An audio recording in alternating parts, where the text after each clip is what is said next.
feel like I need something on my lips. I don't think I got nothing. Maybe I do. This setup is a little ghetto today, so bear with me. We're just gonna go with the flow and figure it out. I don't know.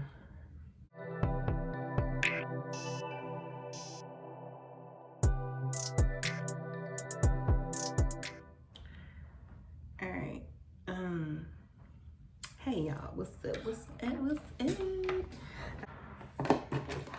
So, yeah, I'm just gonna be dropping a lot of gems, a lot of tips, advice, some of my experiences and stuff with business.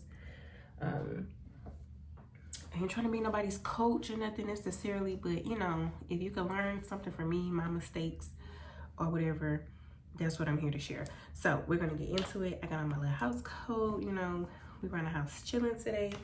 So y'all make sure y'all get comfortable, get your iPad, your notebook, your binder, your sketch paper, whatever you use to take some of these notes, because we about to get into it. Okay. So today I'm pretty much going to be talking about pop-up shops. Now, I don't know if you guys have tried pop-up shops or not, but I love pop-up shops. I'm just trying to pull my notes up on my iPad, so just give me a second. I feel like it's one of the many ways you can definitely, you know, increase your brand awareness, more income for your business, networking. Pop-up shops serve so many purposes. So I definitely recommend that you try pop-up shops. I also need to put some lotion on my hands. Give it a little shake. It is from a small black business, and this is the lotion. It is from Obutta. So yes, this is the lotion, and it's actually called like a body cream, but AKA lotion. It's thick, it's creamy, it smells good. I love it. The one I have is called She's All That. So yeah, that's the body cream I'm using for my hands because they are a little bit dry. So yeah, about pop-up shops. Pop-up shops, for one, I love them because they're fun. You know, it's something different. It kind of gives you like a in-person experience if you don't have like a brick and mortar store, you know, maybe your business online. So if you just kind of want to get out in the public, meet with customers, network a little bit, you know, have a little one-on-one interaction, pop-up shops are perfect for that. I definitely get into them more in the summer. You know, the weather is a little more decent. Everybody's out shopping, vacationing. They have some extra money to spend, you know, kids are out of school, stuff like that. So they're definitely fun in the summer and in the fall. The fall because everybody's holiday shopping, lots of big holidays, you know, there's Thanksgiving, Christmas, Halloween, lots of fall birthdays, you know, anniversaries, whatever's going on. Like, it's the perfect time to make sure you get into pop-up shops because people are always shopping a lot, usually between the summer and fall months. So if your state has those options available, look around, do some Google searches. There are so many Facebook groups that have options. They have like people who have events and stuff that you can sign up for and kind of check out. So make sure you do your research on that so you can get into some of the pop-up shops in your local areas because it's really fun. So just some of my tips so I don't make this video too long. Some of the tips and things that I want to make sure you know how to properly, I'm so tongue-tied tonight, oh my God. So I usually do a pop-up shop that involves me being a vendor. I don't plan my own personal pop-up shops. So I usually sign up for someone else's event. So they're like, oh, we're looking for 20 vendors, you know. So I just sign up to be one of them. So that's usually how I do it. I never have planned my own, so I can't tell you about that per se. I just sign up as a vendor through someone else's event. So that's what I would recommend. So the first thing you really want to have available for your pop-up shop. So you signed up, maybe you paid your booth fee or your reservation fee, and you're ready to attend. First thing I will have is a price list. You definitely need a price list for your pop-up shop space. Customers do not like surprises, or they come over to your section and everything's laid out, but there's no numbers, no percentages, no nothing. Please have a price list, whether it's on a little piece of paper to the side. If you have little tags on each item, make sure you have prices so that customers are not surprised. They want to know how much stuff is, what I have to constantly ask you. And that can be annoying if all day somebody's picking up your stuff like, how much is this? How much is this? How much is this?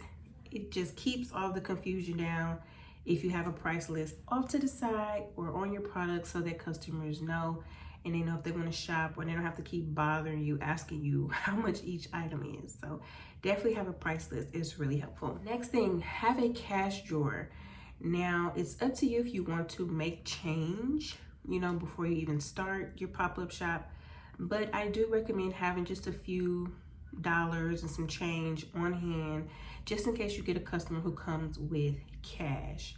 Now, if you have items that are, maybe a whole number, which, how can I make it make sense? So if everything's $5, that's probably more reliable for them to just say, here's $5, versus if something is $3.25, which would be a little more difficult. Now you have to make change. So if you do have a cash drawer, that would be perfect. If not, you just want to make sure that you make note of that, so customers know we do not accept cash, card only, so that they don't waste their time coming over trying to give you a 20 or whatever.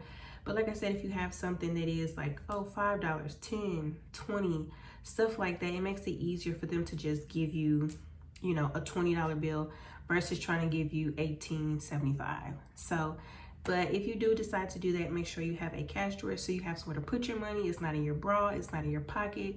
It's safe and locked away. Next thing I noticed what really worked a lot at pop-up shops, which a lot of trial and error, is offering a deal, a sale, a raffle. There has to be some kind of offer. Now, people will naturally probably be attracted to your space depending on the aesthetic and stuff like that. But if you don't have anything to really offer them, they probably won't come over or stay long. They'll kind of come look and dip, okay? So offer some kind of sale, some kind of deal. Say there's a raffle going on, or we're having 25% off, or sign up for our email list and get a 10% off coupon type something. So have a little something, maybe a freebie, maybe some extra something you had you just kind of get rid of, or if you make a purchase, you get a free item. Have some kind of offer or deal in place, and that usually gets more customers. It gets you more traffic, more conversations, and definitely more purchases. So definitely make sure you have some kind of something to give them that would definitely get more people to come over to your section and check out what you have going on. For like my first 2 or 3 vending events, have your own table and your own chairs, okay? Chairs, tables, displays, shelves, whatever you need as far as, displaying your stuff or whatever, and to be comfortable, okay? Having your own table and your own chairs is essential. First, you have your table so that you're able to actually put your products on the table. Have chairs. If it's just you, just have one chair. But if you have you and a friend, have 2 chairs, whatever. But you have somewhere to sit down, especially if you're going to be there for hours, which most of them are like 6 to 8 hours, sometimes even longer. So for you to be standing up that long, if you don't mind, kudos to you. But for those of us, and my camera's moving all over the place because I'm excited. For those of us who need to take a little break, you want to sit off to the side and chill, make sure you bring chairs so that you can sit down, honey, because your legs and feet will start to ache eventually because you're just kind of standing there. And definitely have shelves and displays for your products. Everything laid out on the table is fine, but people probably will be more interested if you have it displayed properly. So you have your earrings over here, your necklaces over here, maybe on the actual table, maybe you have socks or hats or something else. But if everything's just kind of jumbled and mixed up on the table. It's not attractive. Like, it's kind of overwhelming because people don't know what to look at because you got like 20 things on the table. So have some nice shelves and places to store and display your products so customers can actually focus on one area at a time versus 20 products laid out on the table. But definitely bring your own stuff. Even if they say they'll supply it, I always bring mine just in case if I need more room or an event. It has happened to me. Oh, this table, we don't have an extra table. So now I'm like, I don't have a table now, but I have one in my trunk because I come prepared anyway. So always come prepared. Even if they say they supply it, bring your stuff anyway. The thing is, if you can get somebody to come with you to like help you out and like to bring stuff in, lift stuff, check customers out, things like that, I definitely recommend bringing someone to help you out. It's not urgent. You could definitely do it by yourself. But if you notice you have a lot of inventory or a lot of stuff you're trying to bring, you have extravagant displays and tents and all of that, definitely try to bring some help. It'll just make life so much easier to get set up, get stuff together, and when it's time to clean up, just everything broken down and put away a lot faster. So if you can get help, definitely take that opportunity to bring someone to help you out. The other thing which I definitely recommend, if you don't do anything else, have a POS system. You need a POS system. If you're not doing anything else, have a POS system. And this would either, the two I recommend is Square and Shopify. Those are two of the best. Square's free, by the way. I'll leave the link down below. You can definitely use them to do checkouts. So you're able to take cards, debit cards, credit cards, stuff like that. I don't know if you can take checks. You probably can, but cards in particular. So people most likely will come and they want to purchase with a debit or credit card or something like that. You need a POS system. Like I said, Square has software you can use for free. Just download the app and you can pretty much check out the customer with your tablet or your phone. And Shopify has a POS system as well. I'll try to insert some screenshots or examples over here of that. You can download that as well, and it'll automatically sync your inventory with your Shopify store so you don't have to go back and try to subtract and move stuff around. Everything is taken care of.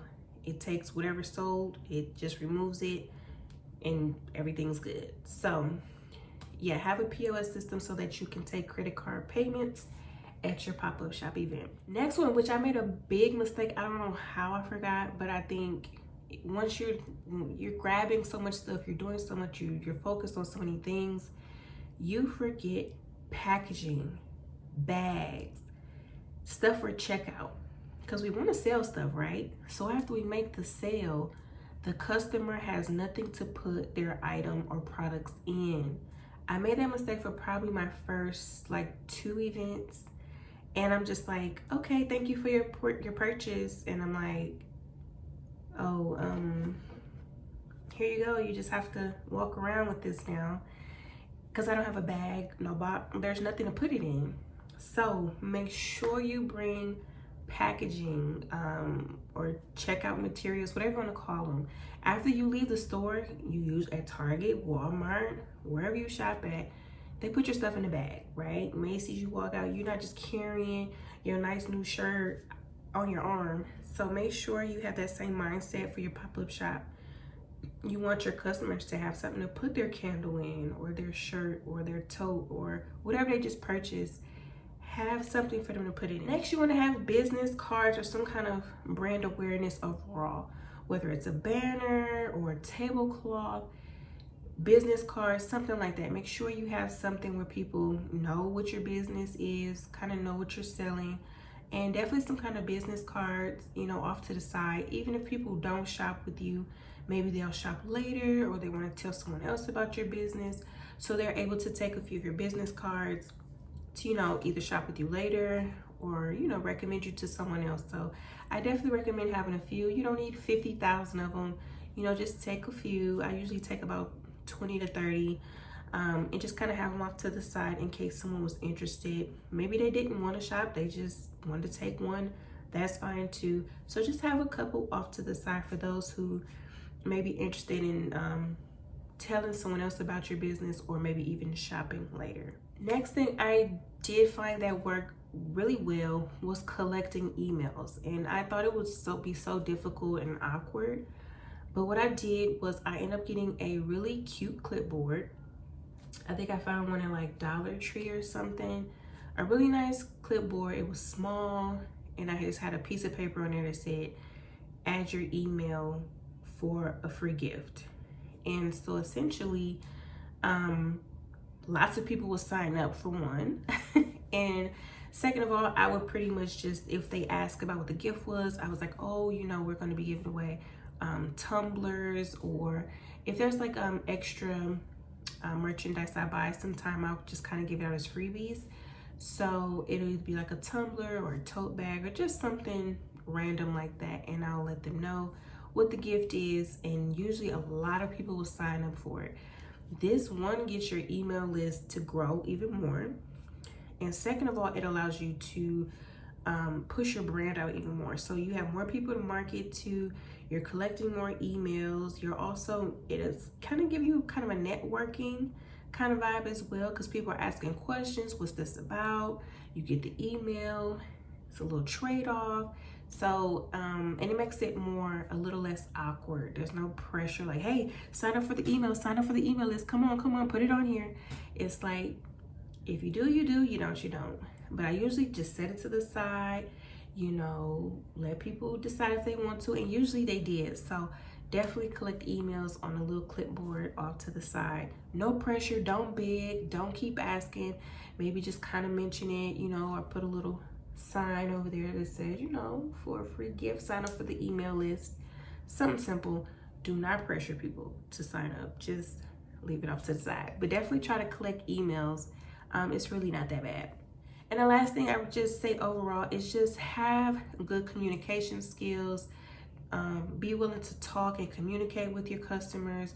Smile a little bit, have little conversations, talk about your products and things like that. You don't have to be like giggly and bubbly and just over the top. Just keep it cute, keep it simple. People will come mingle with you, shop with you, all of that good stuff. So it's not hard, it's really fun. The first one or two may be a little stressful, but once you get the hang of it, you're gonna be a professional, and you're gonna do so good. You're gonna make lots of sales, probably new friends, new business partners and things like that, people you can just network with and all of that good stuff. So I definitely recommend pop-up shops. They're super fun and definitely beneficial for your business. So I didn't want to make this video too long. I hope some of these tips work for you. I hope they helped. And if you guys want more tips or information about pop-up shops and all of that, I'm definitely willing to make another video for you guys. But until the next time, I'll see y'all. Bye.